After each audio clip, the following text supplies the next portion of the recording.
anak, ito na yung manikang gustong-gusto mo. Happy birthday! Salamat po, Mama! Ito yung pinakamasayang araw sa buhay ko. Ang matanggap ang isang mamahaling manikang kinaiinggitan ko. Story time. Binigyan si Rhea ng manika ng mama niya kagabi. Sobrang inggit na inggit kasi siya kay Sadie. Nakalaro niya kasi ang ganda ng manika nun. Kaya sabi ni Rhea sa mama niya, bilhan din siya ng ganong manika. Pero sabi ni Sadie kay Rhea, limited edition lang yun. Pero buti na lang magaling ang mama ni Rhea kasi naregaluhan niya pa rin si Rhea ng ganong manika. Kinabukasan, alas 5 ng hapon yun na magsabi ang mama at tita ni Rhea na mamamalengke muna sila. Kasama nila Rhea sa bahay ang tita niya na may 2 anak na sila Jason na 12 years old at si Anton na kasing edad ni Rhea na 9 years old.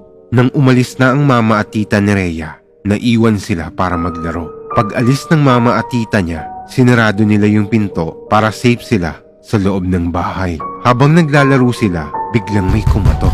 Nagtaka sila kasi ang bilis naman ng mama at tita niya bumalik. Kaya ang ginawa nilang tatlo ay sabay-sabay nilang binuksan yung pinto dahil excited silang salubungin ng mama nila dahil baka may pasalubong yun. Pagbukas nila ng pinto, walang tao sa labas. Kaya nagtaka sila kung sino yun.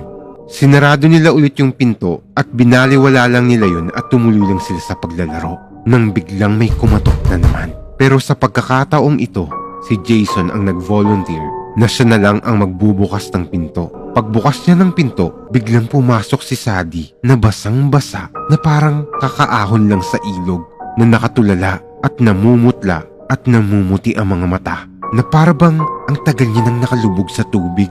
Tuloy-tuloy lang siya sa pagpasok hanggang pumunta siya kila Rhea at Anton kung saan sila naglalaro. Tapos bigla niyang kinuha yung manikang binigay ng mama ni Rhea. Pagkakuha niya nun, lumabas na siya.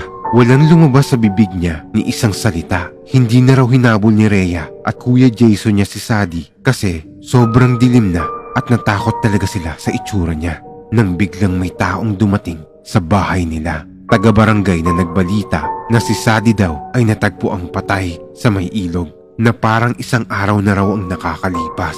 Tumaas yung balahibo nila sa nalaman nila hanggang biglang naalala ni Rhea yung manikang binigay sa kanya ng mama niya kagabi. Si Mama?